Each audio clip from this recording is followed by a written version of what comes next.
le Sauveur a clairement et assez clair enseigné que celui qui veut aller au ciel, cela peut être accordé à chacun, mais il doit naître de nouveau. Il doit naître de nouveau. Il doit naître de nouveau. Sa parole est vraie. Il nous le dit à chacun de nous. Vous devez naître de nouveau. Vous devez naître de nouveau.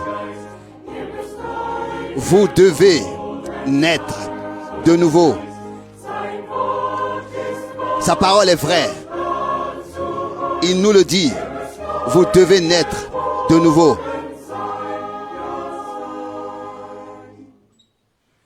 Les œuvres de la loi et les actions humaines ne pourront jamais purifier du péché. Si vous voulez aller au ciel et vous reposer éternellement, vous devez naître de nouveau.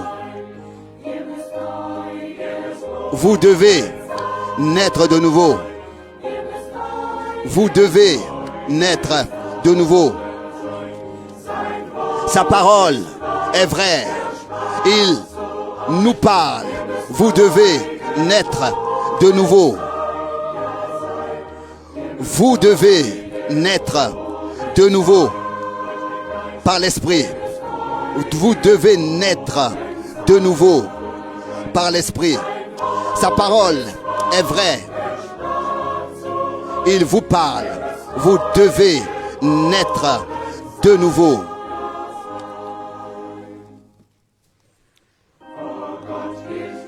Devant Dieu n'est valable aucun propre regret et propre repentance, propres œuvres. Elles pourraient être si bonnes qu'elles peuvent l'être. Aucune apparence de piété.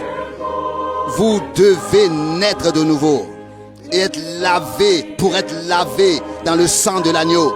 Vous devez naître de nouveau. Vous devez naître de nouveau. Sa parole est vraie. Il vous parle. Vous devez naître de nouveau. Oui, par l'Esprit. Vous devez naître de nouveau. Par l'Esprit.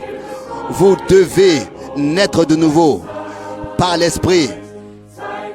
Sa parole est vraie. Il vous parle. Vous devez naître de nouveau.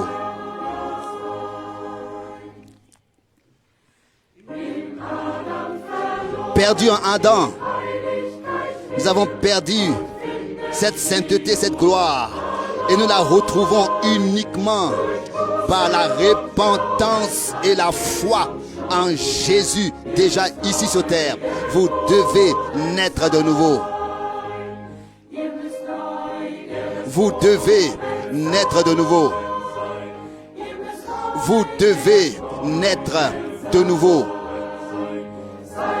Sa parole est vraie. Il vous parle. Vous devez naître de nouveau. Vous devez naître de nouveau. Vous devez naître de nouveau. Par l'Esprit. Sa parole est vraie. Il vous parle. Vous devez naître de nouveau.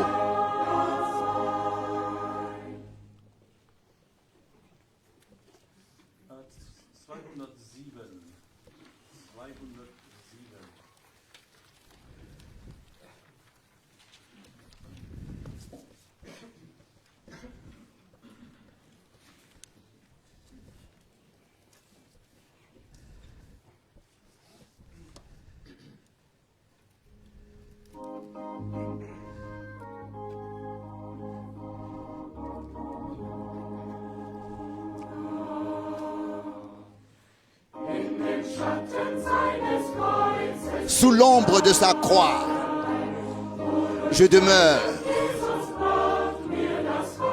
Par les souffrances de Jésus, elle m'a apporté le salut. Oui, par la croix de Golgotha, notre purification a été accomplie. Je demeure à l'ombre de sa croix. Je demeure à l'ombre de sa croix.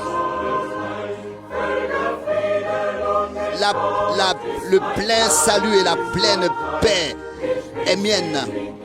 Je suis béatifié pour toujours. Je fais partie du troupeau lavé par le champ. Je demeure à l'ombre de sa croix.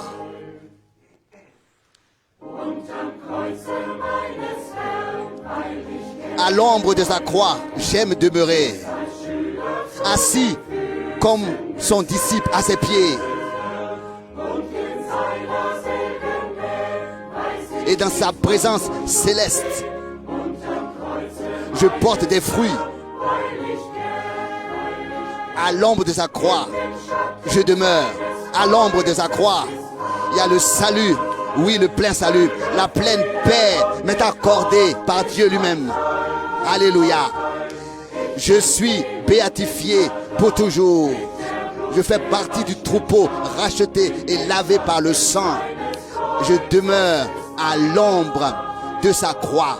Là, il y a le salut. À l'ombre de la croix de mon Seigneur, je me repose. C'est là qu'est ma gloire. Alors je demeure sa propriété. L'Esprit de Dieu, la parole de Dieu me conduise toujours plus allant de l'avant. À l'ombre de la croix de mon Seigneur se trouve ma gloire. À l'ombre de sa croix, il y a le salut. Le plein salut, la pleine paix m'est accordée. Ich bin selig immada. Je suis béatifié pour toujours, lavé par le sang, faisant partie de son troupeau. À l'ombre de la croix de mon Sauveur, il y a le salut.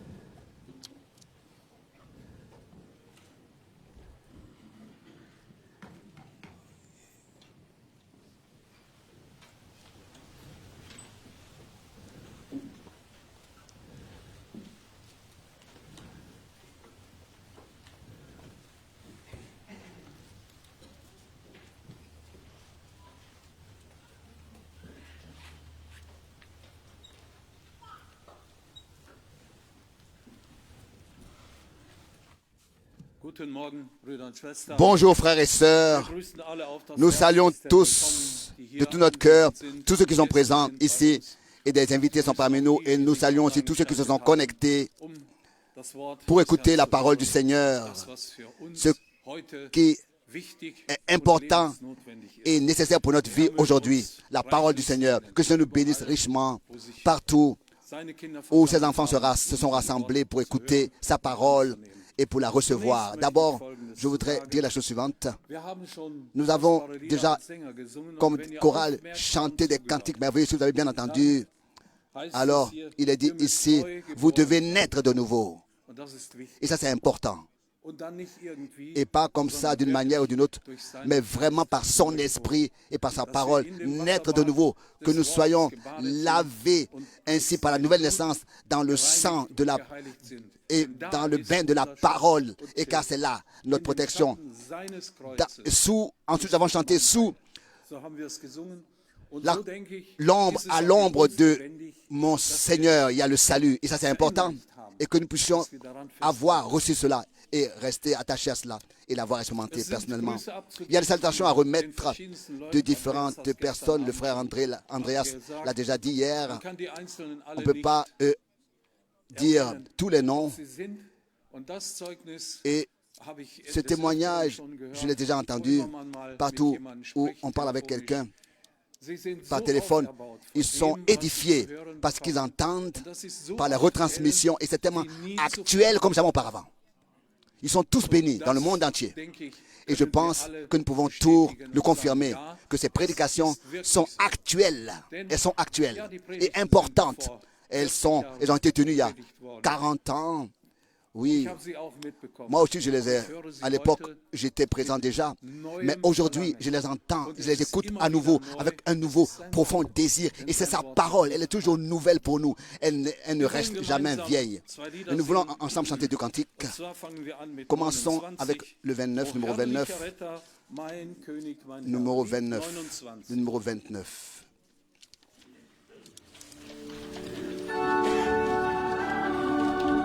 Sauveur adorable.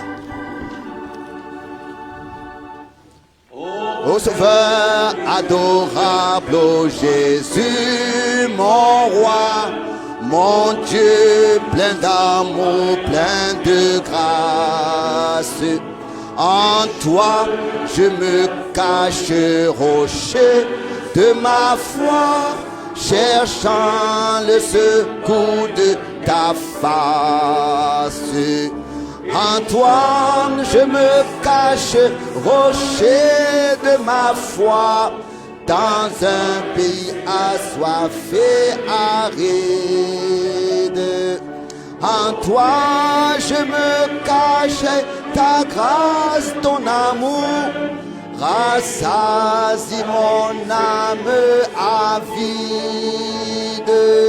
Rassasie mon âme avide. Sauveur adorable, ô Jésus, mon roi, tu ôtes mes fardeaux et chaînes. Ton esprit me soutient et il guide mes pas. Ta tendresse soulage ma peine. En toi, je me cache, rocher de ma foi, dans un pays assoiffé, aride. En toi, je me cache, ta grâce, ton amour, rassasie mon âme avide. Rassasie mon âme avide. Remplis de ta bonté, ô vie de bonheur, qui déborde de tes richesses. Je chante, Alléluia, gloire au Seigneur, et loue mon Sauveur sans cesse. Ô toi, je me cache, rocher de ma foi, dans un pays assoiffé et aride. En toi, je me cache, et ta grâce, ton amour, rassasie mon âme avide. Rassasie mon âme avide. Quand il reviendra, j'entendrai son appel et irai vers lui dans les nuages. Quel bonheur il y aura avec lui au ciel, regardant toujours son visage.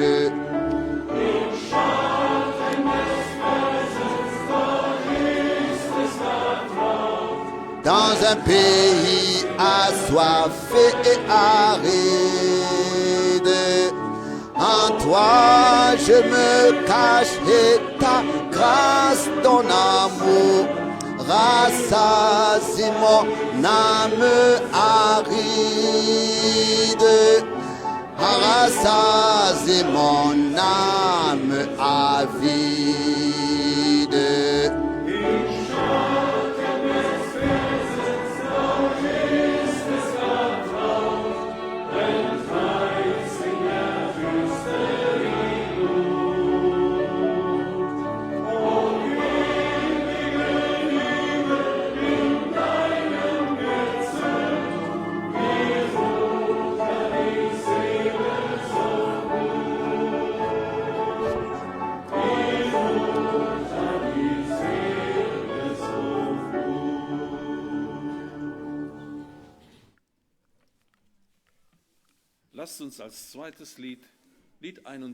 Nous voulons pour deuxième cantique chanter le cantique 21. Numéro 21. Jésus mis à mort pour moi. Rocher des âges, ouvre-toi pour moi. Jésus mis à mort pour moi. Je cherche un refuge en toi. Que ton sang, que l'onde pure découlant de ta blessure, ôtant mon iniquité, me rendant la liberté. Tous les travaux de mes mains, tous les travaux de mes mains, pour te plaire serait vain. L'homme même quand ma détresse, mes pleurs couleraient sans cesse, et ne saurait me laver. Toi seul peux et veux sauver. Seigneur, je n'apporte rien. Ta croix seule est mon soutien. Je viens à toi sans ressources.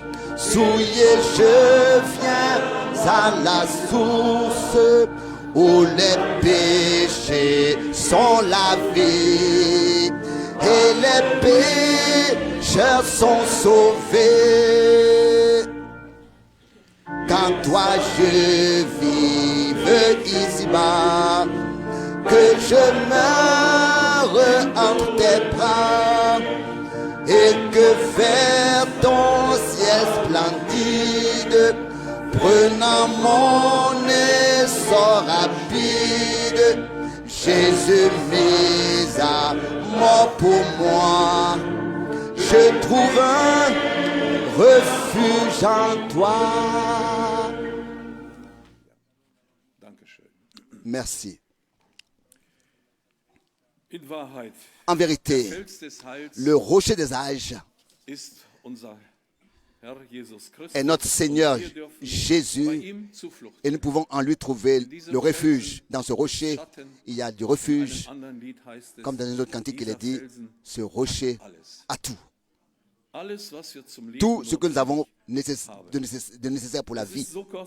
C'est tellement précieux de voir ici et de chanter, de savoir que oui, j'étais un à qui les choses allaient comme ça, comme c'était décrit ici.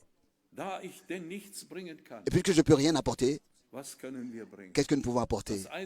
La seule chose que nous pouvons apporter, c'est nous-mêmes. Nous apporter sur son autel et de dire, Seigneur, me voici. Je n'ai rien. Et ce dont nous avons besoin, nous le recevons de lui, quotidiennement, nouvellement. À l'ombre du rocher, je me sens bien. Oh, l'amour éternel. Même si le soleil du désert brûle, à l'ombre de sa croix, l'âme se repose. L'âme se repose. Alors nous sommes nous sommes morts de nos propres œuvres, bien sûr. C'est vrai que nous avons quelque chose à faire, mais pas nos propres œuvres. Mais ce qui est déjà préparé pour nous, c'est ce que nous pouvons aussi faire. Et nous apporte aussi vraiment là, pour que nous ne devons plus regarder à nous-mêmes et aux autres, mais à lui, notre Seigneur, notre Sauveur et notre Rédempteur. Nous sommes sous son sang, nous sommes protégés comme Israël a été protégé alors qu'ils ont appliqué sur le linteau des portes, le sang. Et l'ange destructeur devait passer. Nous sommes protégés sous son sang divin, sous sa protection. Oui, l'ennemi brûle comme un lion. Et parfois, nous avons peur. Nous sommes des hommes. Mais il y a une chose qui est sûre. Il ne pourra jamais toucher notre âme parce que nous sommes sous la protection divine. Nous n'avons pas besoin d'avoir peur. Dans le psaume Psalm 91. 91, Wer da wohnt im Schirm des Höchsten und im Schatten des Allmächtigen psaume 91, psaume 91. Celui qui demeure sous l'abri du Très-Haut repose à l'ombre du Tout-Puissant. Je dis au Seigneur, mon refuge et ma forteresse, mon Dieu, en qui je me confie. Car c'est lui qui te délivre du filet de l'oiseleur, de la peste et de ses ravages. Il te couvrira de ses plumes et tu trouveras un refuge sous ses ailes. Sa fidélité est un bouclier et une cuirasse. Tu ne craindras ni les terreurs de la nuit, ni la flèche qui vole de jour, ni la peste qui marche dans les ténèbres, ni la contagion qui frappe en plein midi. Que 1000 tombent à ton côté et 10 000 à ta droite, tu ne seras pas atteint. Non, de tes yeux seulement tu regarderas et tu verras la rétribution des méchants. Oui, car tu es mon refuge, ô Seigneur. Tu fais du Très-Haut ta retraite. Aucun malheur ne t'arrivera, aucun fléau n'approchera de ta tente, car il ordonnera à ses anges de te garder dans toutes tes voies. Ils te porteront sur les mains de peur que ton pied ne heurte contre une pierre. Tu marcheras sur le lion et sur l'aspic, tu fouleras le lionceau et le dragon. Puisqu'il m'aime et s'attache à moi, je le délivrerai, je le protégerai, puisqu'il connaît mon nom.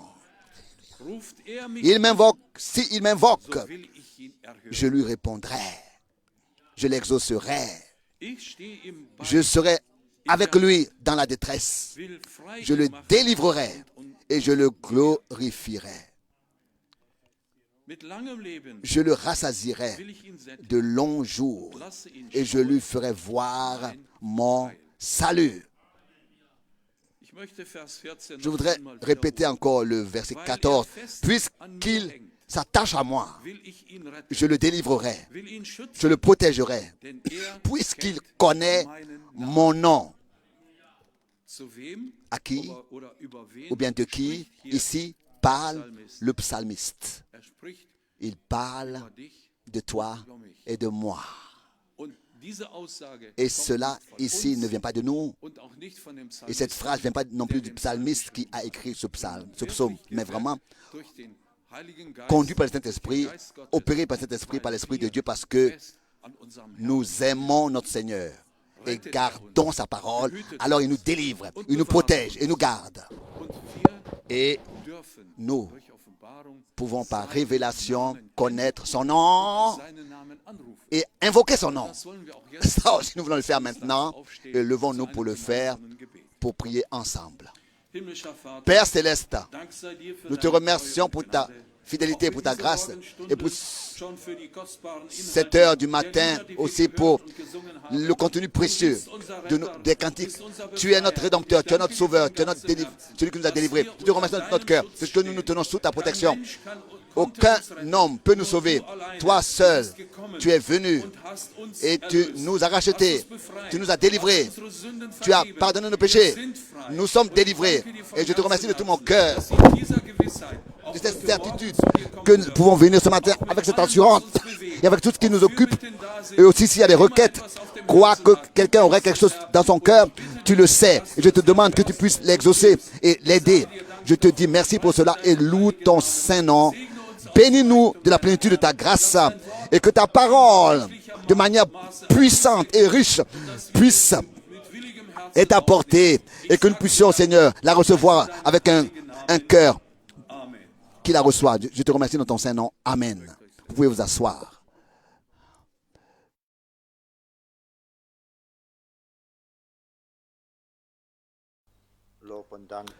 Loué et remercié soit notre Dieu pour aujourd'hui aussi ce merveilleux jour de grâce qui nous a été accordé. Il nous est toujours donné l'occasion de nous réunir, d'être ensemble, d'entendre la parole de la grâce. Que Dieu nous fasse ainsi la grâce de vivre en vérité ce que nous avons chanté, car le Seigneur s'efforce aujourd'hui de nous inviter à sortir, à quitter tout ce que nous avons peut-être hérité de nos pères. Je ne dis pas ce que la vérité nous a apporté par l'intermédiaire de nos pères, mais ce qui nous a peut-être été légué par nos pères par le biais de traditions, de coutumes ou d'autres choses. Nous voulons sortir de tout cela, nous voulons laisser cela derrière nous et nous voulons regarder vers celui qui en vérité est capable de nous relever, de nous amener là où nous ne regardions plus autour de nous comme nous venons de le chanter, comme l'a fait la femme de Lot, mais que nous tournions notre visage et nos regards uniquement vers lui, le seul vrai et véritable Dieu. Et il nous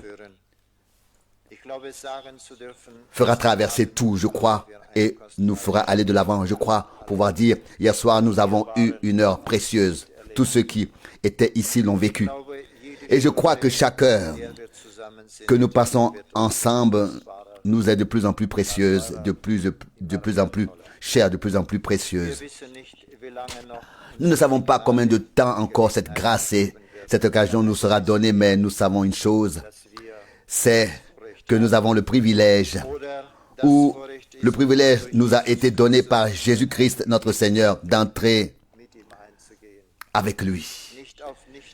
Ne pas nous fier à des choses futiles, ou si je puis m'exprimer ainsi, à des divagations, mais comme nous l'avons entendu hier soir, nous voulons avoir la parole pure et unique et nous laisser conduire et guider par elle. Que Dieu nous accorde donc sa grâce ce matin aussi, avant que nous ne prions notre Seigneur et Sauveur, notre Rédempteur, qui nous a délivrés, qui nous a libérés et rachetés. Je voudrais lire une parole tirée d'Hébreux, chapitre 10, à partir du verset 19. Ici, Paul s'adresse à ses contemporains. Aujourd'hui, la même parole, ou le même esprit qui nous a parlé par Paul, à toi et à moi, parle ici et dit, Hébreux 10 du verset 19, ayant donc, frères, la joyeuse assurance d'entrer dans le sanctuaire par le sang de Jésus. Verset 20, c'est la voie nouvelle et vivante qui nous a inauguré à travers le voile, c'est-à-dire à travers sa chair. Verset 21, et puisque nous avons un souverain sacrificateur établi sur la maison de Dieu, verset 22, approchons-nous d'un cœur sincère, avec une pleine assurance de foi. Après nous être débarrassés de la mauvaise conscience par l'aspersion des cœurs et avoir lavé nos corps avec de l'eau pure. Verset 23, restons inébranlablement attachés à la confession de l'espérance, car celui qui a fait la promesse est fidèle. Et veillons, verset 24, et veillons aussi les uns sur les autres pour nous inciter mutuellement à l'amour et aux bonnes œuvres. Verset 25, ne manquant pas à nos réunions, comme c'est la coutume de quelques-uns, mais nous encourageant mutuellement, et cela d'autant plus que vous voyez déjà le jour approcher, le jour du retour de Jésus-Christ s'approcher. Cette parole de grâce qui nous appelle à cela. Et chaque fois que, et chaque fois que nous nous réunissons, ou chaque fois que nous lisons les Saintes Écritures, que nous ouvrons la Bible, nous trouvons toujours une parole de réconfort, une parole de consolation, une parole de grâce, une parole d'encouragement et une parole de réprimande. Et ici, comme je l'ai déjà dit, l'apôtre Paul s'adresse à ses contemporains.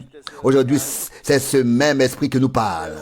Et il nous appelle en disant, verset 19, « Ayant donc, frères, la joyeuse assurance d'entrer dans le sanctuaire par le sang de Jésus. » Avons-nous, as-tu, ai-je reçu de lui cette joyeuse assurance? Ou qu'en est-il de nous? Que Dieu nous fasse grâce. Puis il dit au verset 20, c'est la voie nouvelle et vivante qu'il nous a inaugurée à travers le voile, c'est-à-dire à travers sa chair. Et nous savons que nous n'avons pas d'autre possibilité d'entrer dans la vie éternelle ou de recevoir la vie éternelle. Nous n'avons pas d'autre possibilité d'être écrits dans le livre de l'agneau qui a été écrit avant même la fondation du monde, puisque nos noms y ont été inscrits que par Jésus-Christ, notre Seigneur, par lui seul, qui par sa chair nous a ouvert la voie et l'a dégagée. C'est ainsi que l'a inauguré. C'est ainsi que nous aussi, nous voulons y pénétrer. C'est ainsi que nous voulons entrer en lui et être en sécurité en lui. Et il dit ensuite, verset 21, « Et puisque nous avons un souverain sacrificateur établi sur la maison de Dieu, verset 22, « Approchons-nous d'un cœur sincère avec une pleine assurance de foi. Après nous être débarrassés de la mauvaise conscience par l'aspersion des cœurs, et avoir lavé nos corps avec de l'eau pure. » Puis il nous appelle et dit, verset 23, « Restons inébranlablement attachés à la confession de l'espérance, car celui qui a fait la promesse est fidèle, et il accomplira aussi. » Peut-être disons-nous, ou peut-être le monde autour de nous dit-il, « Voici qu'il court et court, il marche et marche. » Ils écoutent et écoutent. On leur parle et on leur parle encore. On leur prêche et on leur prêche et rien ne se passe. Mais nous savons que ce qui nous a été dit par la parole ou ce que l'Esprit de Dieu nous dit par la parole, cela s'accomplira. Cela ne se fera pas attendre. Peut-être qu'aux yeux des hommes, cela se fait attendre, mais le temps et l'heure sont proche. Et le Seigneur accomplira tout ce qu'il a promis. Tenons-nous donc inébranlablement à la confession. Restons attachés inébranlablement à la confession de l'espérance, car il ne trompe pas. Mais c'est sa parole où il l'a exprimé par sa parole, alors il nous y conduira aussi et nous y fera passer. Ici, l'apôtre Paul nous appelle encore et nous encourage en disant que nous devons tenir bon. Et ensuite, il dit, verset 24, « Et veillons aussi les uns sur les autres pour nous inciter mutuellement à l'amour et aux bonnes œuvres. » Verset 25, « Ne manquant pas nos réunions comme c'est la coutume de quelques-uns, mais nous encourageant mutuellement. Et cela d'autant plus que vous voyez déjà le jour approcher. » C'est une invitation. C'est quelque chose qui devrait me tenir à cœur et qui devrait nous tenir à cœur à tous pour ne pas être une habitude, pour ne pas être une habitude comme l'apôtre Paul l'écrit ici aux Hébreux. Ils ont pris l'habitude de manquer les réunions ou les assemblées et les rassemblements. Quelque chose leur est devenu plus précieux et plus cher, plus important. Mais il ne devrait pas en être ainsi pour nous. Il ne devrait pas en être ainsi pour toi et pour moi, mais que plus. Comme il l'appelle ici, nous voyons que le jour du retour de Jésus-Christ le jour du retour de Jésus approche, plus nous serons unis. Plus nous voyons ce jour se rapprocher, plus nous serons unis, car nous savons qu'il viendra chercher ceux qui l'attendent. Il viendra vers ceux qui l'attendent avec impatience, qui aiment son apparition, comme nous l'avons entendu ici mercredi. Que Dieu nous fasse la grâce de désirer de plus en plus longtemps son apparition et celle de notre Seigneur. Levons-nous maintenant et adorons-le et remercions-le ensemble. Père Céleste, nous te remercions pour ta grâce et ta fidélité. Seigneur, également pour cette heure du matin, pour la parole, pour ta parole que tu nous donnes chaque jour à nouveau. Seigneur, du ciel, tu sais que nous ne sommes pas dignes. Oh Dieu, nous ne sommes même pas capables de t'offrir les remerciements qui te sont dus. Mais Seigneur, au ciel, tu n'as choisi que des hommes que tu as créés toi-même, Seigneur. Des hommes que tu as rachetés pour le jour de ton retour, qui doivent te louer et t'honorer, ô Dieu. Accepte-le donc. Louange, gloire, honneur et adoration de notre part, Seigneur, au plus misérable et au plus petit, Seigneur, parmi ton peuple, Seigneur. Nous te remercions, Seigneur Jésus-Christ, parce que par toi, Seigneur Jésus, par ton sang, par ta mort, par ta souffrance, Seigneur, nous pouvons pénétrer dans le sanctuaire à travers ton corps, ô Seigneur, ô Dieu. Loué sois-tu pour nous avoir ouvert le chemin, ô Seigneur. Bénis-nous donc ici ce matin et accorde-nous ta parole à la gloire de ton nom. Amen. Amen. Nous nous asseyons. Que la paix soit avec vous. La paix qui est supérieure à toute intelligence des hommes, qui va au-delà de notre compréhension, que nous ne pouvons même plus comprendre, mais que nous pouvons vivre, avoir possédé. C'est la grande différence. La paix de Dieu est aussi éternelle que sa grâce et son amour. Elle est indépendante des circonstances. Par la grâce, nous avons la paix avec Dieu, grâce à notre Seigneur, par notre Seigneur, Jésus-Christ. Et cette paix, nous la portons avec nous, nous la répandons où que nous soyons. Comme le Seigneur l'a dit autrefois, dans Luc 10, verset 5, « Quand vous entrerez dans une maison, dites que la paix soit avec cette maison. » Si nous sommes des enfants de paix, il ne peut en être autrement. Alors les paroles que nous prononçons seront confirmées par les actes qui nous suivent.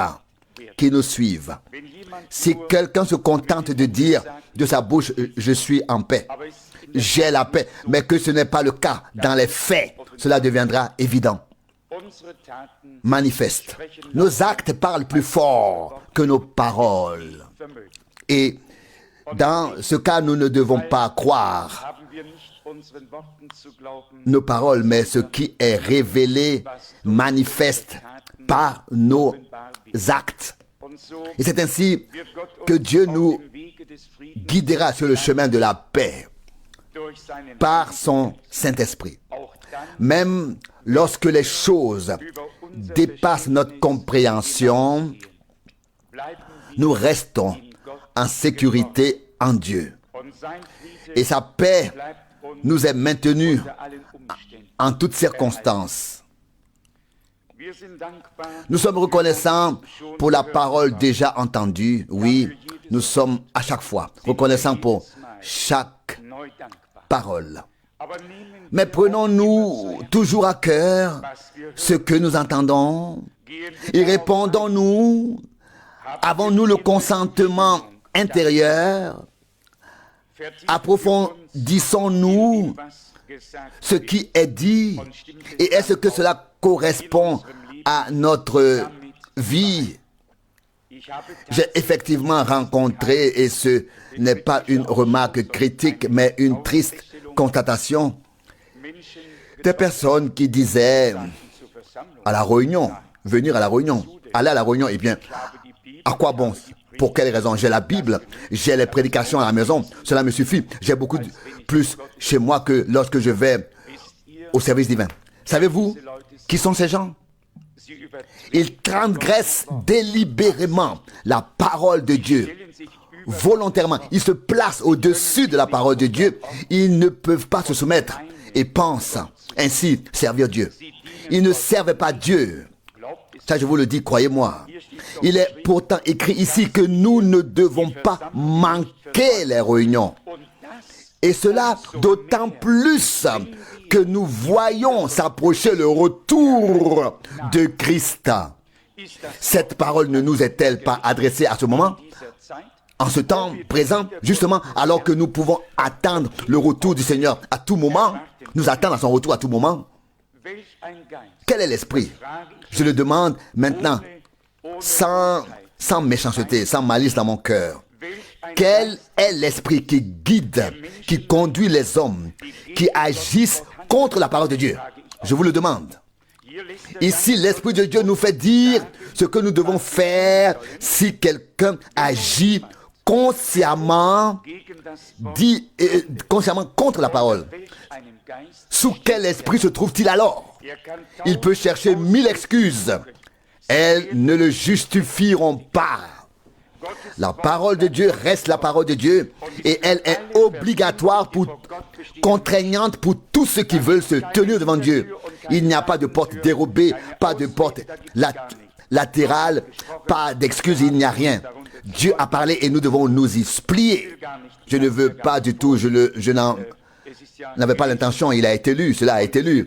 Et savez-vous ce qu'il y a dans le verset suivant? Directement dans le verset suivant. Hébreux 10, verset 26. Car si nous péchons, voilà le contexte, péchons volontairement après avoir reçu la connaissance de la vérité, il ne nous reste plus désormais d'offrande pour les péchés. Verset 26, Hébreux 10. Un homme qui de cette manière transgresse délibérément la parole de la parole et le commandement de Dieu après avoir connu la vérité et su exactement ce que Dieu a dit et demandé, un tel homme se trouve sur une voie très dangereuse. La parole d'Hébreux 6 en fait partie dans ce contexte. Nous la connaissons tous et savons ce qui est écrit ici à partir du verset 1, à savoir que nous voulons nous éloigner des fondements initiaux de la doctrine de Christ et progresser vers la perfection. C'est bien. Et nous en sommes reconnaissants à Dieu. Mais cela implique aussi une responsabilité. C'est merveilleux d'être conduit plus profondément dans la parole et dans la volonté de Dieu. Quelque chose de glorieux, de merveilleux. Mais écoutez, ce qui est écrit au verset 4, pour ceux qui s'éloignent des fondements initiaux de la doctrine chrétienne et qui avancent vers la perfection. Regardez, au verset 4, il est écrit, Hébreux 6, car il est impossible que ceux qui ont reçu une fois l'illumination, qui ont goûté le don céleste et qui ont participé au Saint-Esprit, verset 5, et qui ont goûté à la parole délicieuse de Dieu et aux puissances du monde à venir, verset 6, et qui sont ensuite tombés, se renouvellent encore, il est impossible qu'ils se renouvellent encore, une fois pour la repentance. Il est impossible qu'ils vivent un renouvellement. Une parole très sérieuse. Qu'est-ce qui est mentionné ici? L'illumination, le fait d'avoir goûté au don céleste, d'avoir été rendu participant de l'Esprit Saint, d'avoir goûté à la délicieuse parole de Dieu et aux forces et aux puissances du monde à venir. 5 choses sont énumérées ici. Si ces 5 choses s'appliquent à nous, à notre vie, que nous y avons pris part et que nous nous en détournons malgré tout, alors il n'y a pas de retour possible. Il n'y a pas de retour en arrière possible. Et il s'agit ici de la parole de Dieu. Et la parole de Dieu est sainte. Aussi sainte que Dieu est. saint. Et si le Seigneur se tenait devant nous et prononçait l'une de ces paroles, comment cela nous traverserait-il la moelle et les os? Ceci nous ébranlerait. Cela nous toucherait au plus profond de nous-mêmes. De la même manière, chaque parole de Dieu doit nous toucher maintenant. Une personne qui se place au-dessus de la parole de Dieu aura tendance à juger les autres. À juger les autres. Ce sont de telles personnes qui ont tendance à juger les autres sans se soumettre elles-mêmes au jugement de la parole de Dieu. Que le Seigneur nous accorde sa grâce dans la mesure où nous parvenons, grâce à son aide, à répondre à chaque parole, à avoir un oui intime, un amen sincère, une approbation de ce qu'il dit. Dans la parole en Hébreux 10, juste avant, il est question de la nouvelle alliance, puis de la voie nouvelle et de la voie vivante. Hébreux 10, 20. Seuls les hommes qui sont devenus nouveaux, qui sont nés de nouveau, peuvent marcher sur cette nouvelle voie. Seuls les hommes qui ont pénétré avec Christ, par Christ, dans la vie divine, peuvent marcher sur cette voie vivante. C'est un nouveau chemin, un chemin vivant. Seuls des hommes nouveaux, rendus vivants, peuvent marcher sur ce chemin de Dieu. Et alors, même un fou, un insensé ne se trompera pas, ne s'égarera pas, et un faible ne trébuchera pas. Car le Seigneur nous donne de la force nécessaire pour que tout ce qu'il exige de nous puisse être accompli par la puissance qu'il nous donne. Quelle parole glorieuse! Et pourtant, combien sérieuse, combien profondes sont les paroles de l'exhortation divine, de l'avertissement que nous devons prendre à cœur.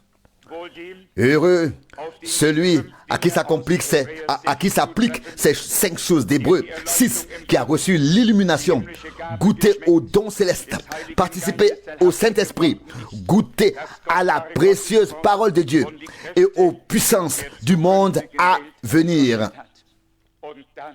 et qui ensuite demeure en Dieu, demeure dans la parole, demeure dans la grâce, et qui ensuite est conduit par la paix de Dieu, qui est supérieure à toute intelligence des hommes, de sorte que, comme il est écrit, nous sommes conduits réellement dans la paix par le Saint-Esprit. La conduite de l'Esprit est la conduite selon et dans la parole de Dieu. Lisons encore aujourd'hui quelques passages bibliques qui soulignent l'importance de la parole. Nous commençons par le chapitre 13 de Matthieu. Chapitre 13, Matthieu chapitre 13, à partir du verset 18. Matthieu 13, du verset 18. Vous entendrez donc le sens de la parole du semeur. Verset 19.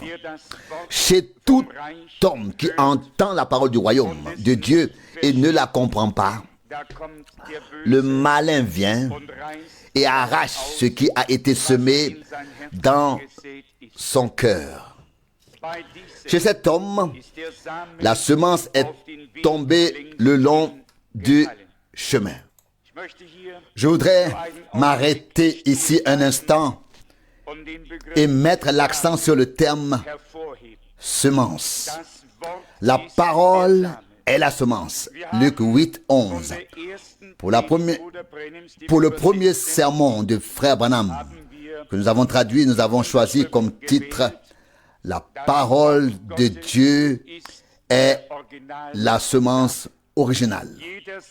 Chaque semence produit selon son espèce, mais la semence doit être semée dans le bon sol pour qu'elle soit humidifiée Oui, pour qu'elle puisse lever et porter du fruit.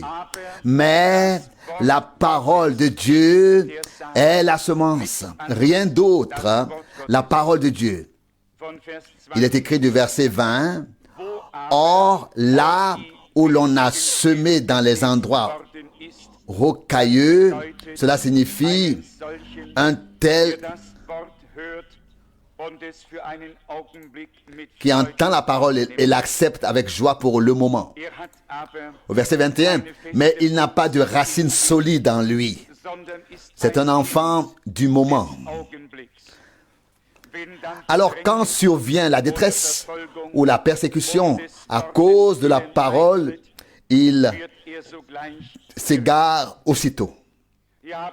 Nous avons ici la deuxième catégorie, les personnes qui entendent de la parole, mais qui ne prennent pas racine, qui ne sont pas fondées et affermies suffisamment, profondément, sont désignés ici comme des enfants du moment. Mais les enfants de Dieu ne sont pas des enfants limités dans le temps. Ils ont reçu la vie éternelle et doivent ainsi vivre éternellement par la grâce de Dieu. Mais il y a aussi ceux qui sont des enfants du moment. Ils entendent la parole, mais ne prennent pas racine, ne sont pas fondés assez profondément, ne sont pas affermis.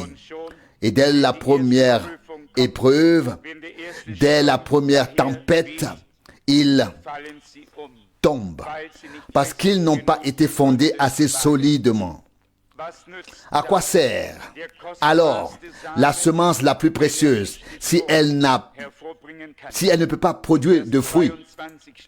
Le verset 22 dit, verset 22, si donc on a semé parmi les épines, cela signifie un homme qui entend bien la parole, mais chez qui les soucis du monde et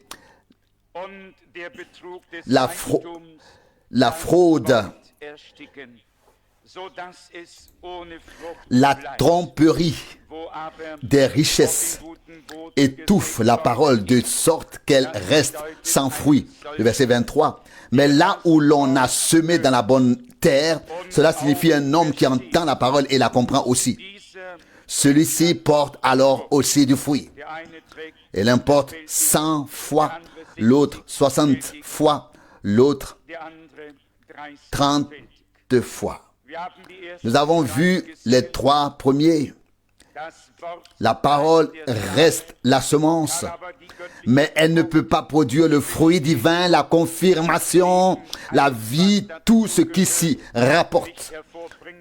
Si l'une des conditions n'est pas remplie et si les obstacles se dressent sur son chemin, comme les soucis de la vie et tout ce qui s'y rapporte, c'est ainsi que la parole est étouffée.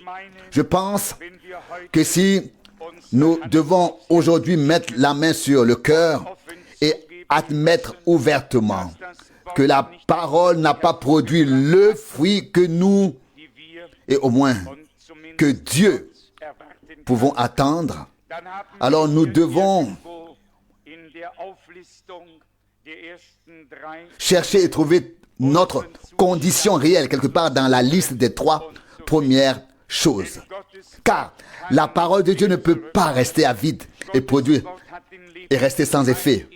La parole de Dieu a le germe de la vie en elle. Et si elle a été plantée dans le sol du cœur et qu'elle n'a pas besoin de passer à travers les épines et les broussailles, mais qu'elle peut pousser librement, qu'elle n'est pas une plante de serre, mais qu'elle sort vraiment de la nature rude, alors elle grandira et prospérera. Dieu veut faire de nous de telles personnes en qui sa parole est une semence divine, où chaque promesse, chaque parole de la promesse divine est une semence de Dieu que nous recevons en nous et comptons sur le fait qu'elle germe, qu'elle porte du fruit, oui, qu'elle puisse se réaliser. Car toute parole, nous l'avons compris depuis longtemps, que Dieu a prononcée ne peut pas lui revenir à vide, sans effet. Elle doit être semée quelque part, elle doit germer, elle doit porter du fruit, elle doit se réaliser. Chaque parole de la promesse divine écrite sur notre Seigneur s'est confirmée en lui, est devenue réalité en lui. Chaque parole adressée à l'Église doit devenir dans l'Église une réalité divine. Devenir une réalité divine. Tout d'abord, il y a la semence, l'ensemencement, puis elle lève, ensuite le fruit sort. Que le moment soit venu où nous serons retirés ou même arrachés de toutes nos forces des 3 premiers stades et introduits dans ce domaine divin où la parole de Dieu et l'Esprit de Dieu peuvent se déployer librement dans ta vie et dans la mienne, où la parole n'est pas seulement écrite ici et portée à notre bouche, mais où elle a pu être plantée dans notre cœur pour produire ensuite le fruit divin qui nous a été promis. Et que l'un porte 100 fois plus, l'autre 60 fois plus ou 30 fois plus. Cela nous est égal. L'important, c'est que le fruit divin peut être produit par la grâce, et cela grâce à la parole divine. Nous qui mettons particulièrement l'accent sur la parole de Dieu, nous devons veiller à ce que nous ne nous contentions pas de l'entendre, mais qu'elle puisse effectivement être conservée et mise en mouvement, donc repassée, qu'elle soit conservée et repassée dans nos cœurs, dans un cœur où elle puisse s'épanouir et porter du fruit à la gloire de notre Dieu. À quoi sert le plus bel arbre s'il ne porte pas de fruit? Alors le Seigneur vient et dit, abattez-le. Mais il fait la promesse en Jean 15 et dit au verset 2, tout sarment qui est en moi et qui porte du fruit, il le nettoyera afin qu'il porte davantage de fruits. Dans la prédication, nous avons ainsi concentré notre attention sur la parole de Dieu. C'est Dieu qui l'a fait ainsi et aucun d'entre nous.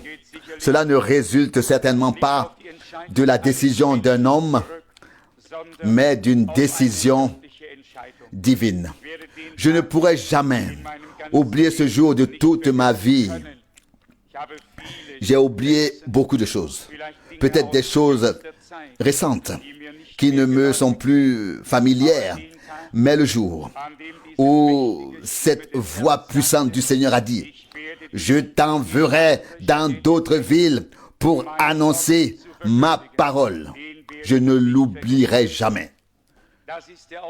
C'est l'ordre, c'est le mandat, c'est la tâche que Dieu a confiée. Et un homme qui y est destiné ne peut s'y soustraire. Et c'est pourquoi, parce que la tâche consiste à proclamer la parole, pas l'interprétation, mais la parole.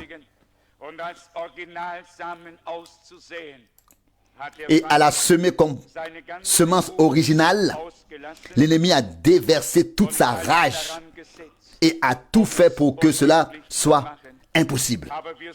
Mais nous ne nous contentons pas de chanter, nous croyons que Jésus est vainqueur. Et nous croyons que Dieu a le dernier mot. Nous croyons que Dieu peut ressusciter des morts. Nous croyons qu'avec Dieu, toutes choses sont possibles. Nous ne pouvons pas faire autrement. Nous l'avons appris depuis longtemps par la parole de Dieu.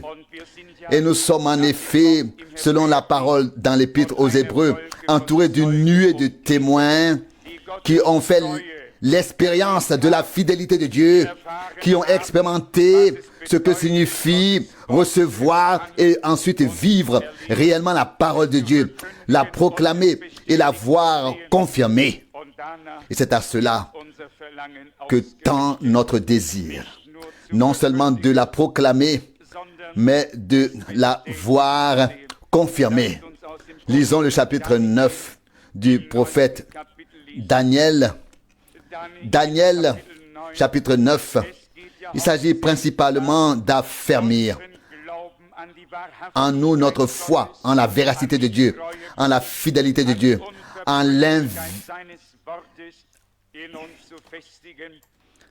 l'infaillibilité de Dieu, de sa parole, de sorte que le doute ne puisse plus s'installer et encore moins nous ronger. Daniel chapitre 9, verset 2. La première année de son règne, moi, Daniel, je me suis penché sur les Écritures pour connaître le nombre d'années au sujet desquelles la parole du Seigneur avait été adressée à Jérémie le prophète, disant que 70 ans s'écouleraient sur les ruines de Jérusalem. C'est principalement de cela qu'il s'agit ici.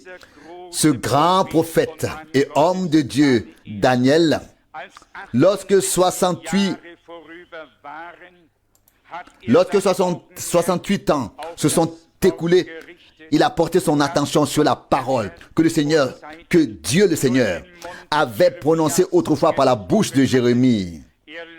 Il l'a lu. Ça, c'est la marque d'un vrai prophète.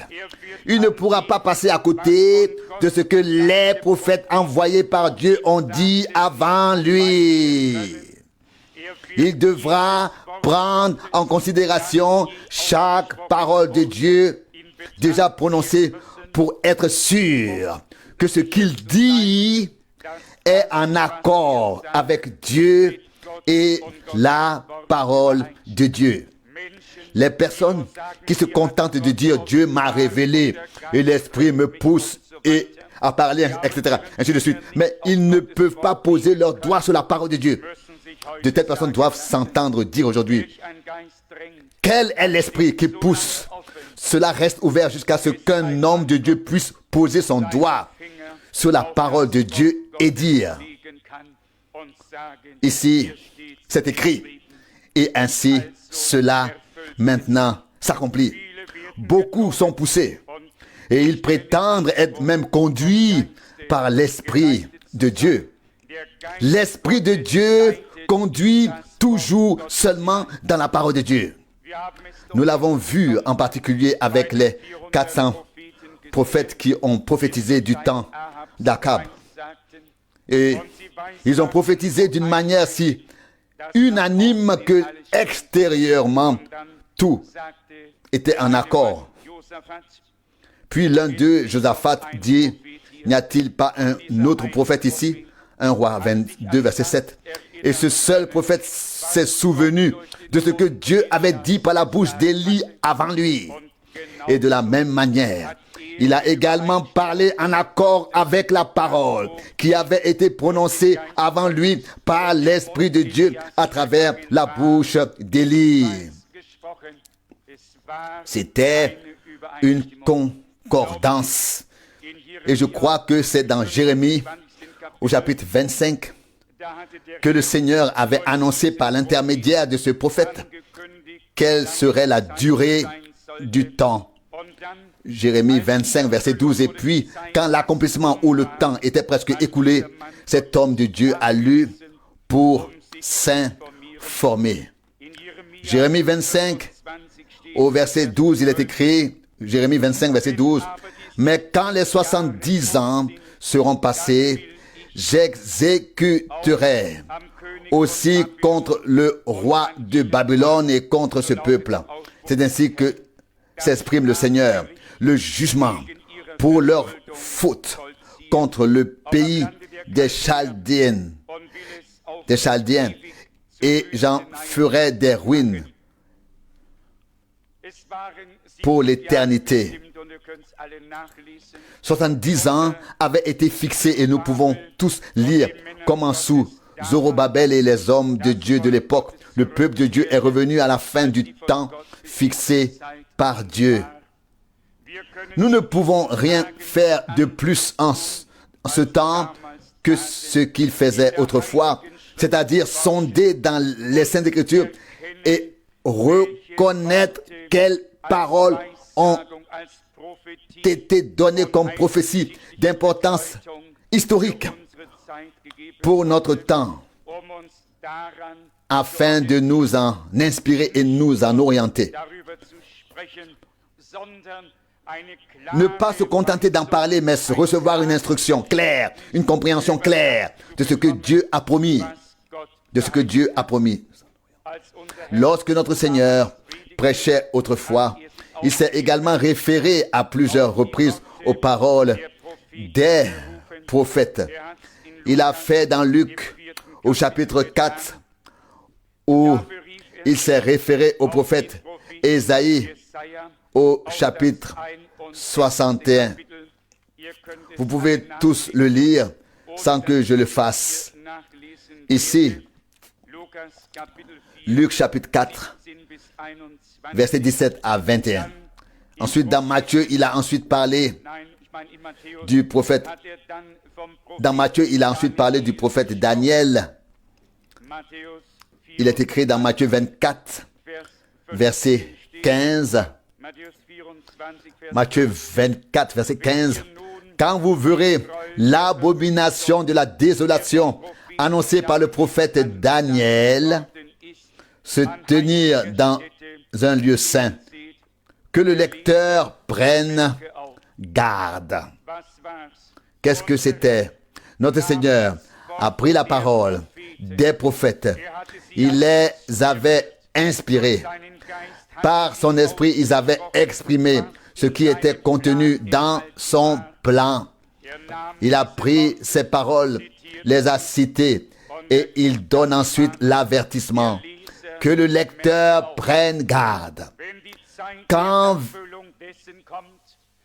le temps de l'accomplissement de ce que Dieu a dit par la bouche de ses serviteurs arrive, il sera temps pour le lecteur d'être attentif. Qu'avons-nous lu dans l'Apocalypse? Béni celui qui lit et ceux qui entendent les paroles de la prophétie de ce livre et qui gardent les choses qui y sont écrites. Il y a des gens qui sont destinés par Dieu à lire. Mais ensuite, il y a ceux qui ne comprennent pas. Vous pouvez lire dans Actes chapitre 8, du verset 29 au verset 31. L'unique lisait un passage du prophète Ésaïe 53 et Philippe lui demande « Comprends-tu ce que tu lis ?» Il répond « Comment pourrais-je comprendre si personne ne me guide ?» De qui le prophète parle-t-il ici? De lui-même ou d'un autre? Permettez-moi de le dire. Aucun prophète n'a parlé de lui-même. Tous les prophètes ont parlé de la part de Dieu, poussés par le Saint-Esprit. Et nous pouvons accepter leur parole comme parole de Dieu, sans hésitation, parce que nous savons qu'elle est vraie.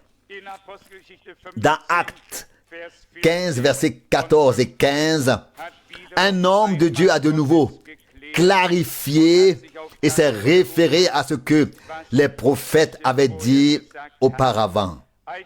En fait, c'est ce qui a été démontré dans les Saintes Écritures depuis le commencement.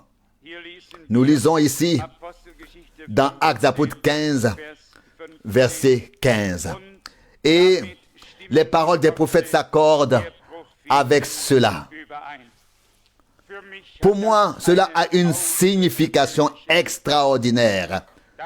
Que nous puissions, à cette époque, classer les paroles des prophètes et des apôtres, les assembler harmonieusement, et cela sous la conduite du même Saint-Esprit qui reposait autrefois sur eux. Que ce soit dans l'Ancien ou le Nouveau Testament, que ce soit les prophètes ou les apôtres.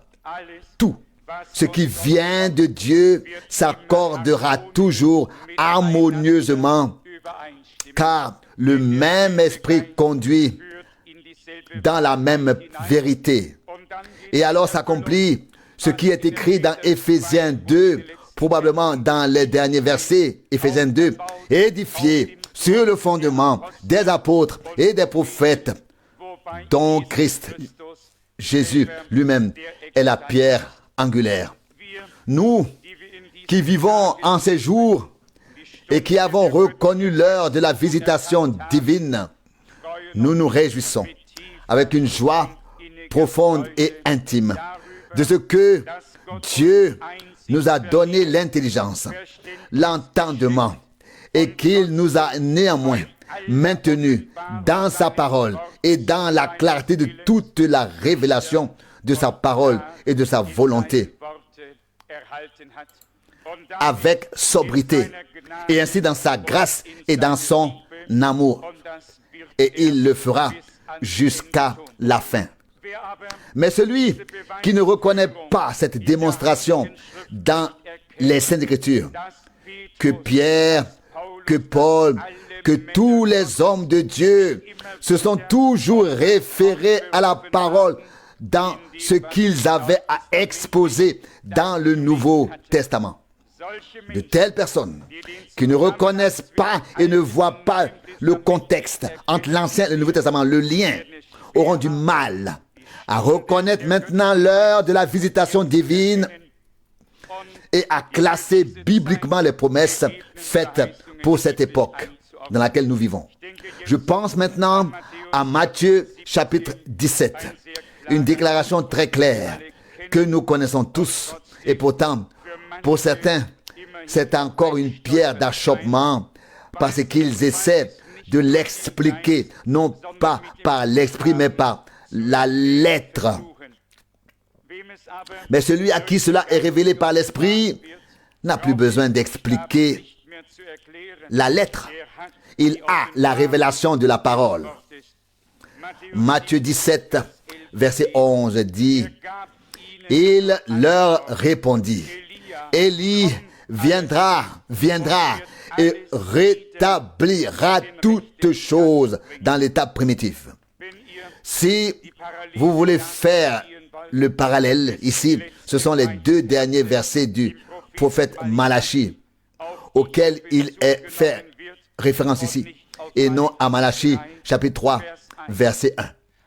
Mais la prophétie est parfois si étroitement liée qu'il faut vraiment avoir un œil d'aigle, voir des yeux ouin pour voir divinement, pour reconnaître divinement. Verset 11, Matthieu 17, il leur donna pour réponse. Ils avaient demandé auparavant, peut-être que je lis aussi le verset 10. Matthieu 17, verset 10, les disciples lui demandèrent, alors comment les scribes peuvent-ils prétendre qu'Élie doit venir premièrement? Verset 11, il leur répondit, Élie viendra cependant et remettra tout en place. Combien sont convaincus que cette parole est au futur ici, au futur? Dans ce verset, le Seigneur Jésus ne parlait pas de ce qui était déjà arrivé. Cela vient au verset suivant. Ce qui est déjà arrivé. Ici, il a mis sur le chandelier qu'Élie viendra toutefois et rétablira toutes choses dans l'état primitif. S'il avait voulu parler de Jean avec ce verset, il aurait dû le mettre au passé. Mais il a fait avec le verset suivant. En parlant de Jean, au verset 12 maintenant. Je vous le dis, Élie est déjà venu. Et ils ne l'ont pas reconnu. Mais ils l'ont traité comme il leur a plu. De même, le Fils de l'homme aura à souffrir par eux. Il y a ici deux déclarations très claires. L'une se référait à l'avenir, à la venue d'Élie. Dans le futur, l'autre se référait au ministère de Jean-Baptiste qui était déjà accompli au moment où le Seigneur Jésus a prononcé cette parole. Je voudrais vous montrer clairement que sans aucun doute, la foi en nous est établie et édifiée sur la parole même de Dieu. Car le ciel et la terre passeront, mais la parole de Dieu ne passera pas. Dans l'évangile de Jean, au chapitre 1, on a demandé à ce précurseur s'il était bien Élie. Écoutons ce qu'il a répondu à cette question. Évangile selon Jean, chapitre 1, verset 21. Verset 21, ils lui demandèrent encore, « Quoi donc? Es-tu Élie ?» Il répondit, « Non, ce n'est pas moi. » Jean a-t-il dit la vérité ici? Bien sûr qu'il a dit la vérité. Il savait. L'Élie vient avant le jour grand et redoutable du Seigneur. Jean s'est présenté avant le jour du salut, avant le jour de la grâce, mais pas avant le jour du jugement, avant le jour de la colère. Près de 2000 ans se sont déjà écoulés et le jour du Seigneur n'a pas encore eu lieu. C'est pourquoi, lorsqu'on lui demanda « Es-tu Élie ?» il répondit « Non, ce n'est pas moi. » Qui était-il? C'était l'homme de Dieu qui s'est présenté dans l'esprit et avec la puissance d'Élie pour ouvrir la voie, pour frayer la voie au Seigneur. Il a aussi fait. Dans le chapitre 11 de Matthieu, le Seigneur lui-même nous donne cette réponse clarifiante. Et c'est ce qui est beau. Oh, mon cœur exulte et mon esprit se réjouit en Dieu mon Seigneur, de ce que nous ne devons rien briser ni tordre, mais que nous pouvons assembler harmonieusement sous la conduite directe du Saint-Esprit. Matthieu, chapitre 11, verset 10. Il est question ici de Jean-Baptiste et nous lisons comme suite. Matthieu 11, verset 10, car c'est à lui que se réfère la parole de l'Écriture. Voici que j'envoie mon messager devant toi pour te préparer le chemin devant toi. Où se trouve cette parole? Dans Malachie 3, verset 1.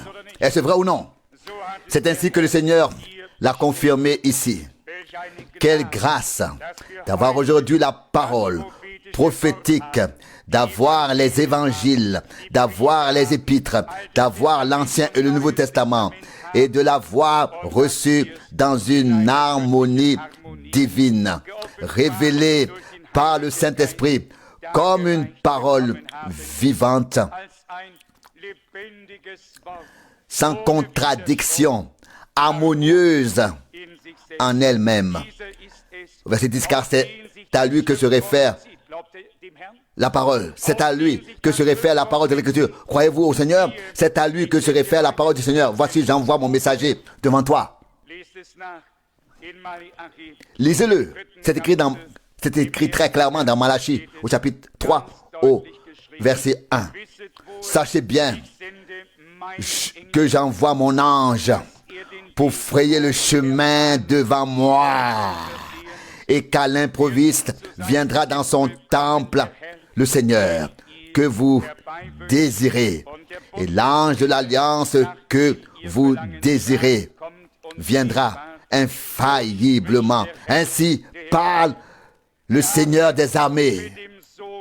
Nous avons affaire à ainsi parle le Seigneur ici. Jean était le précurseur lors de la première venue du Christ, celui qui a préparé le chemin. Mais la promesse que le prophète viendrait avant le grand et terrible jour n'a pas été réalisée. Autrefois, comparé au prophète Élie, que fit Élie? Il reconstruisit l'autel du Seigneur. Il prit les 12 pierres correspondant aux 12 tribus d'Israël. Ce n'est qu'après cela que le sacrifice a pu être déposé sur l'autel. Que devait faire le prophète? Que Dieu devait maintenant envoyer avant le second, avant le retour du Seigneur. L'enseignement des 12 apôtres, l'enseignement pur avec lequel l'Église du Nouveau Testament est couronnée. Et si quelqu'un n'a pas encore compris Apocalypse 12 jusqu'à présent, qu'il le sache. Aujourd'hui,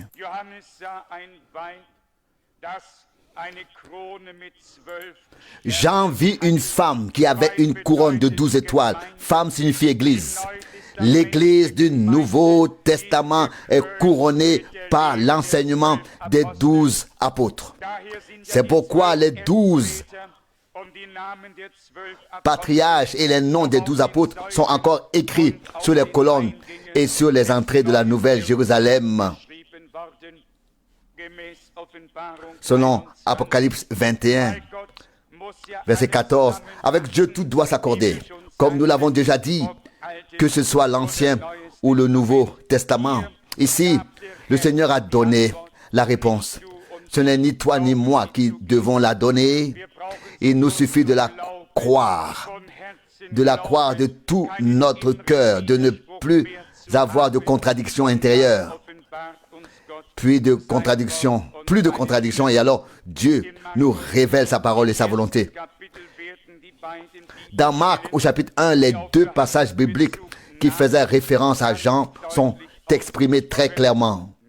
Marc, chapitre 1, versets 1 à 3. Ici, les deux passages bibliques sont écrits et prononcés en entier, aussi bien Malachie 3, verset 1, qu'Ésaïe 40, verset 3. Vous pouvez les lire en silence pendant que vous écoutez. Nous avons ici le témoignage des hommes de Dieu, le témoignage de Jésus-Christ. Ici, des hommes ont parlé et écrit sous la conduite du Saint-Esprit, ont exposé ce qui était déjà accompli, ont mis en perspective ce qui doit encore être accompli. Et c'est par grâce que nous pouvons vivre en ces jours où tout cela s'accomplit.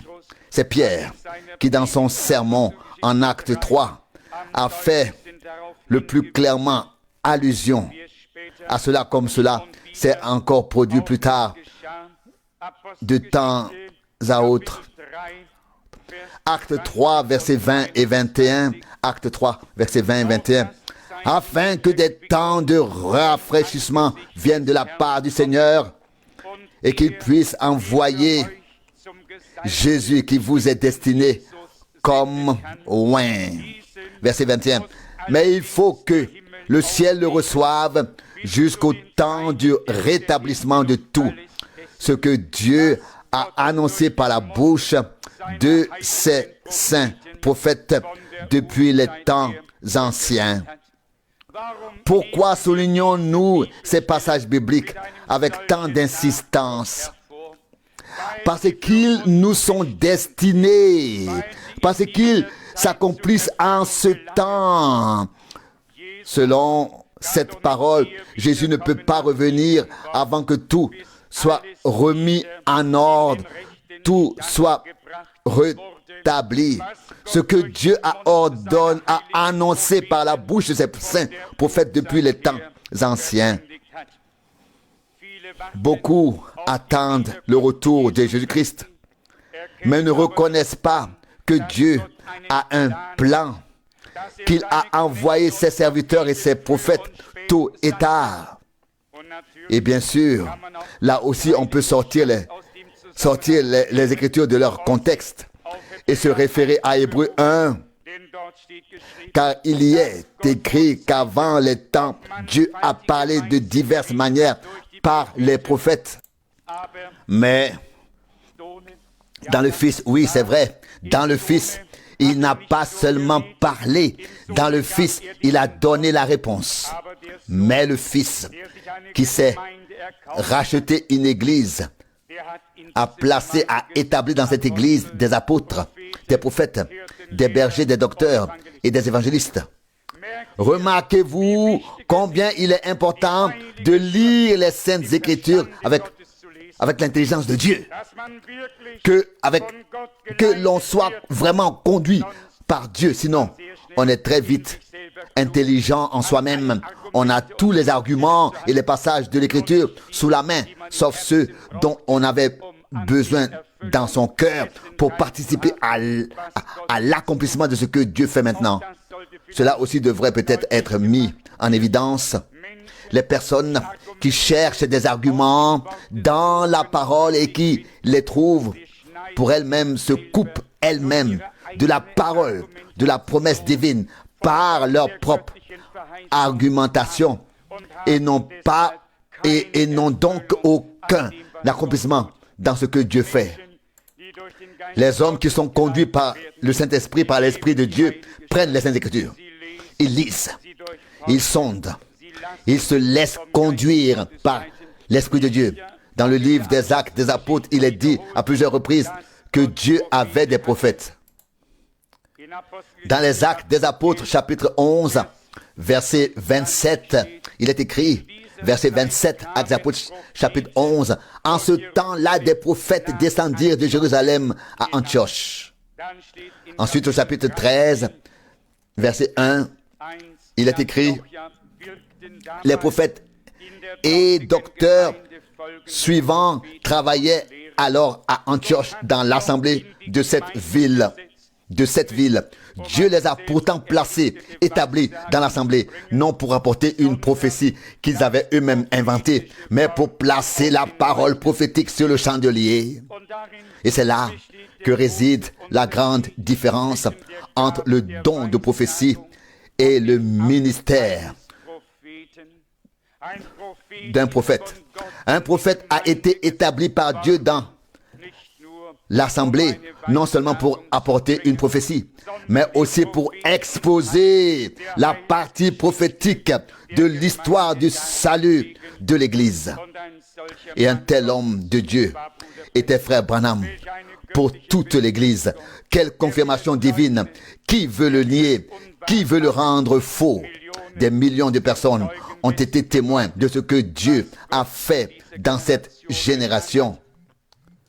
Mais de la même manière, nous devons dire en toute honnêteté que ces millions, comme au temps du Seigneur, ces milliers de personnes l'ont suivi parce qu'il y avait des pains qui se multipliaient, parce que le malade était guéri. Mais quand la parole a été donnée, ils ne l'ont plus suivi. Combien sont ceux qui disent aujourd'hui, frère Branham était un homme de Dieu incomparable à tous les autres, mais à la fin, dans les dernières années, comme on l'entend de la bouche d'évangélistes et d'hommes de renommée mondiale, dans les dernières années, il n'a plus été comme avant.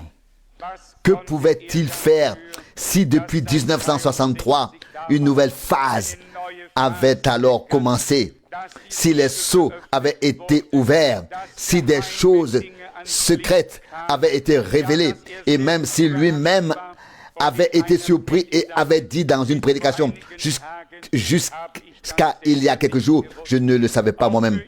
Pour lui aussi, il y avait des surprises. Pour lui, il y avait du nouveau. Pour lui, il y avait de l'inconnu. Il n'était pas un homme qui savait tout. Il ne savait que ce que Dieu lui révélait. Et nous sommes si reconnaissants que dans le royaume de Dieu, nous n'ayons pas affaire à des gens qui savent tout, ni même à des gens qui savent mieux que les autres, mais à des hommes de Dieu qui présentent les choses comme elles leur ont été données. Et nous qui avons vécu le progrès spirituel, la construction spirituelle, nous pouvons très bien comprendre et suivre comment l'Esprit de Dieu a conduit et guidé, comment la vérité est apparue de plus en plus.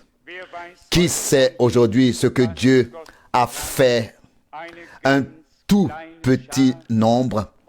Et c'est justement ce petit reste que Dieu a choisi pour se glorifier encore une fois. Car pour Dieu, peu importe que les hommes soient peu nombreux, qu'ils soient nombreux, faibles ou forts. C'est ce que nous avons lu il y a quelques jours encore dans les paroles de Dieu. Le secours vient de notre Dieu. Psaume 121, verset 2. Et le Seigneur est capable de faire beaucoup avec peu de personnes. Et plus nous nous sentons petits, plus nous nous considérons inutiles, plus nous pouvons devenir utiles entre ses mains. Un homme qui est convaincu que Dieu peut l'utiliser puissamment doit s'entendre dire aujourd'hui qu'il est absolument inapte à rendre un service à Dieu, à rendre service à Dieu, vraiment. Seul un homme qui peut dire avec la plus grande conviction et sincérité, mon Dieu, je suis inutilisable, je suis maladroit, tu ne peux pas du tout m'utiliser. Un tel homme qui peut dire cela avec un cœur sincère devant Dieu et pas seulement devant les hommes, peut être proche d'être appelé par le Seigneur. Celui qui peut tout faire lui-même et qui se croit capable de le faire n'est pas encore sur la liste pour être employé, utilisé par Dieu et établi par Dieu. Revenons à la pensée que nous suivons ici ce matin. Dieu envoie une parole pour nous guérir. Psaume 107, verset 20. Dieu envoie ses serviteurs et ses prophètes matin et soir. La parole ne doit pas se perdre dans le sable, elle doit tomber dans les cœurs. Mais les cœurs ne doivent pas être étouffés par les trois choses mentionnées dans Matthieu 13. Que la parole ne soit pas étouffée, mais qu'elle porte du fruit, qu'elle sorte afin qu'elle confirme ce que Dieu a dit dans sa parole. Et c'est ce que nous attendons en ces jours. Nous n'attendons pas un nouveau message, un nouveau messager, une nouvelle interprétation, une nouvelle révélation. Nous n'attendons qu'une chose, que Dieu assemble harmonieusement toutes les paroles, toutes les choses qui nous ont déjà été données, qu'il nous intègre dans son plan comme son corps.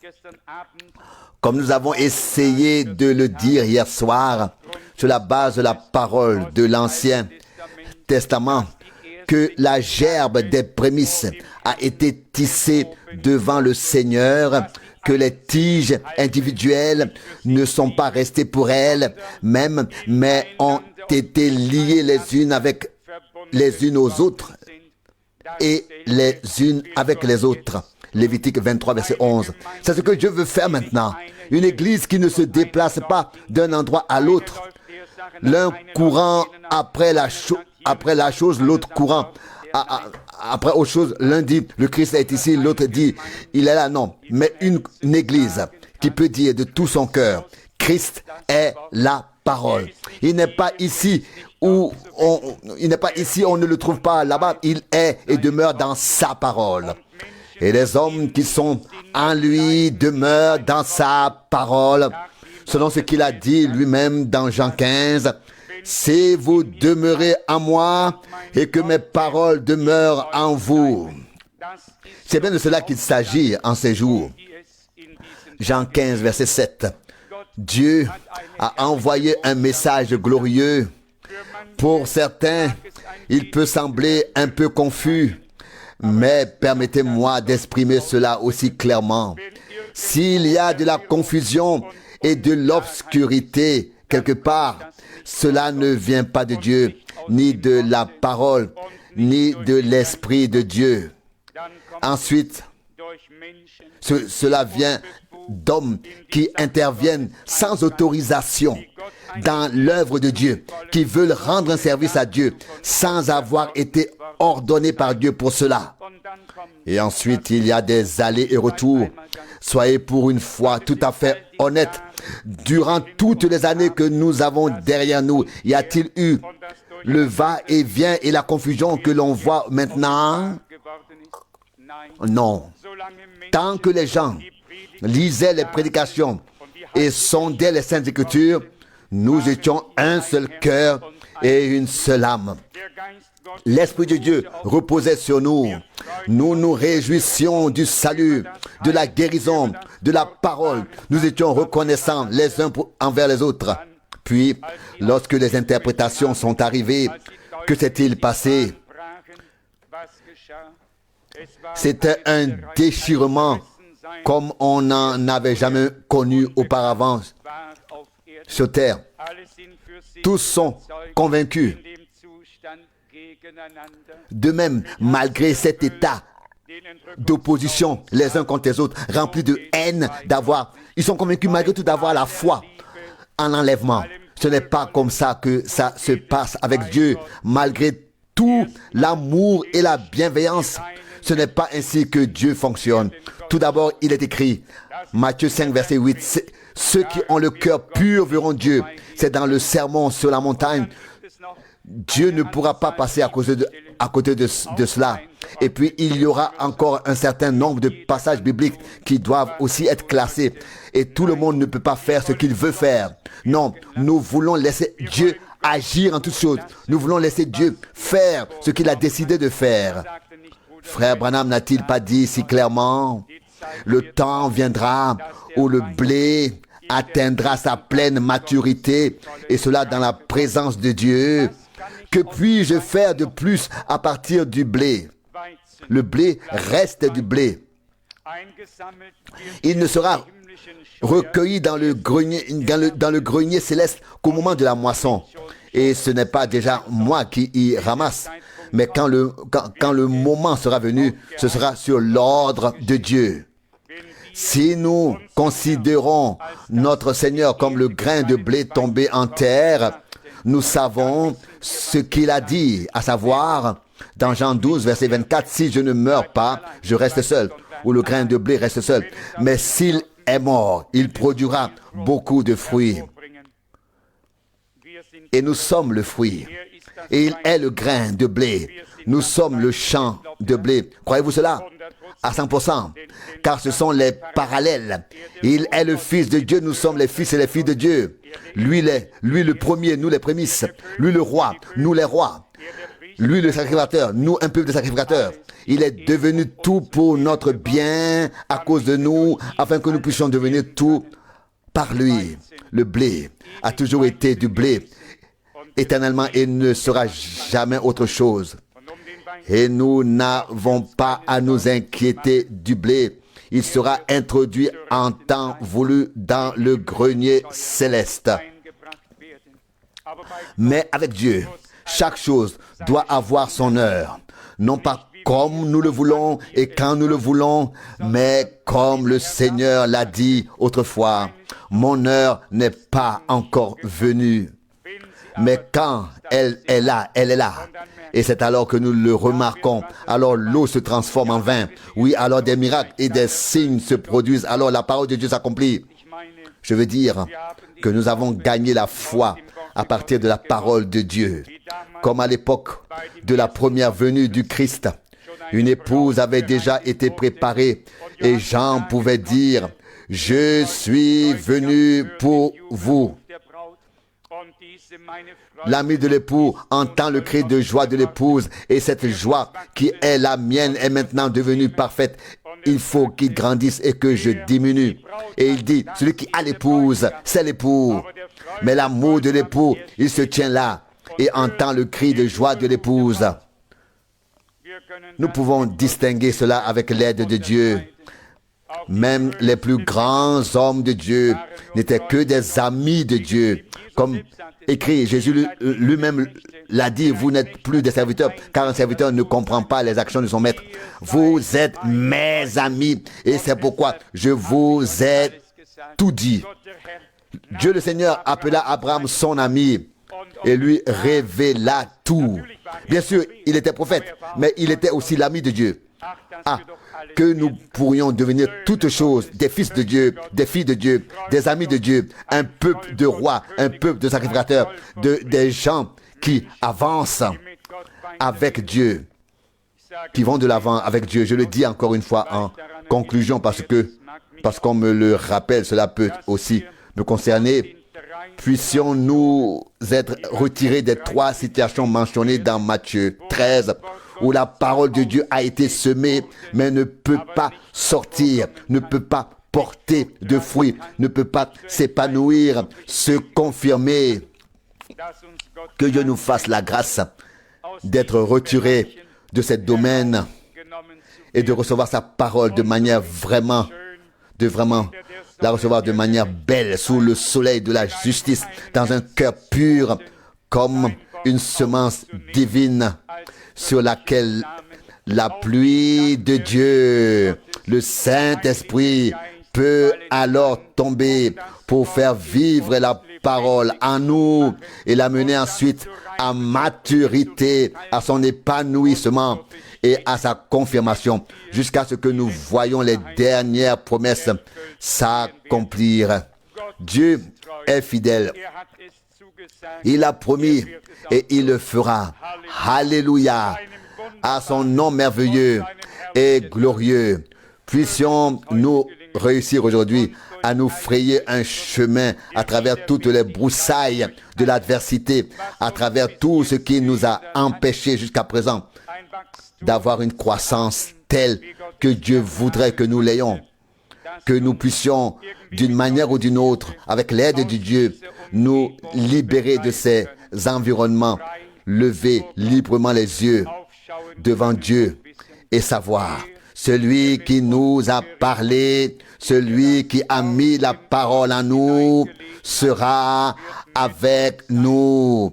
Que nous puissions mettre de côté tout ce qui a étouffé la parole jusqu'à présent. Car, soyez honnêtes, nous avons reçu la parole, n'est-ce pas? Mais de la même manière, nous devons admettre qu'elle n'a pas encore pu se déployer. J'espère que cet après-midi, nous pourrons exposer comment elle s'épanouira par la grâce de Dieu. Notre Seigneur est fidèle.